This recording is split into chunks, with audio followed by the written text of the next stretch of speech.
Kathleen, we're here to talk about staging today.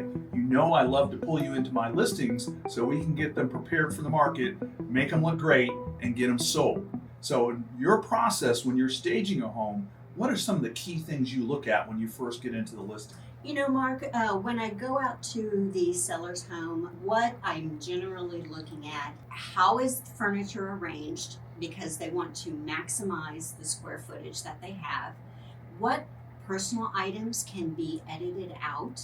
I talk to sellers about possibly getting a storage unit to store the items, and just the overall look and appeal that needs to be brought in to their listing. Fantastic. Would it be fair to say that most sellers, even in a nicely appointed home, have too much stuff in the house compared to how we want it to look when we go on the market? Absolutely, Mark. You know, as time goes by, we are all just collectors of stuff, and so buyers don't really want to see our stuff. You can't sell what you can't see. Right. So, and you're selling the home. So we want to make sure that any intricate architectural structures are showing through. Kitchens, appliances, flooring, all that is shown in the photos. Right. That's going to be the first impression that buyers are going to get. Kathleen, one thing that's fascinated me in what you do at Staging Spaces is I've seen you go into a home, you know, again, this nicely furnished, and you have a way to repurpose items to really make it give a different, attractive look, to make it pop and have appeal. So talk me through about how you make those decisions and how you look to repurpose things that are already there. That's a great point, and I do try to repurpose the seller's items. So it's really just walking through the house with the clients, determining what can be edited out and stored versus what can be repurposed in bedrooms. Again, I try to keep focus on the money rooms, right, which is your living areas, eating areas, kitchen, and primary bedroom and bathroom. That's where the main work is going to be, where all the other rooms are just going to be neat and tidy. I love the phrase money rooms. I think that's when we talk about a house, there's those areas that help sell the house, that sell the deal. And the fact that you're repurposing, I'm just always amazed at how you do that. You know, one other thing I've got to admit, I've tried to learn and steal little tips from you over the years. And one thing you've taught me, and I don't understand, but it just makes perfect sense when you see it, that the human eye likes odd numbers. 1, 3, we don't want to see 2 and 4. Talk to me about like shelving and counter spaces. Why is that? Correct.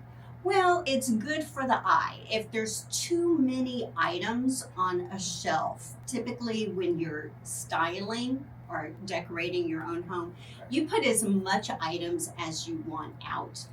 If you kind of put them down into a small group, like one big item, 3 items, like a small, medium, large, it helps the eye kind of zone in and focus more, so that they're actually seeing the room and not your stuff. I love that. I always talk to my people that when they're getting ready to list their house, don't let people get pulled into your things and your pictures of your vacations.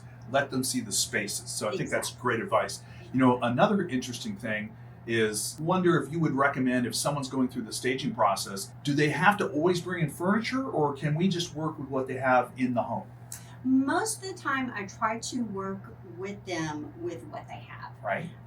Depending on the price point of the home, if you have a luxury $3 million home that has a living area, you definitely want to have a dining room. Right. And a lot of times you go into those homes and they're moving, so they've already sold off a lot of their items because they don't want to keep it. So sometimes having me come in ahead of time, we're able to use their existing product, and then they can just sell it afterwards. Cool. If it is a vacant home, we can work with you on bringing product in. I love the fact you meet people where they're at. If they just need some repositioning, repurposing, you do that. If we need to bring in some furniture, we can do that as well. Maybe one last question I'm curious about.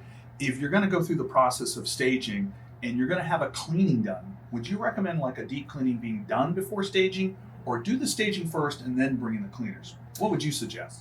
Well, so it depends. Okay. I love depends. Could be this, could be that. It just depends if they have pets and there's pet stains Fido. on the carpet, or just generally around baseboards or on the walls and stuff, I do recommend a good deep clean. Right. If they're generally good clean house, most people like to do the deep clean once they've moved out. Right. So that way the whole house gets done. But what I hear is if you can lock your pets and your kids in the closet, then you can do the cleaning at the end. Yeah, correct. Okay, sounds good. These are all great tips. We appreciate Kathleen from Staging Spaces. She's a big part of my team, brings a lot of value. She'll help get your home sold faster and for top dollar. Thank you, Mark.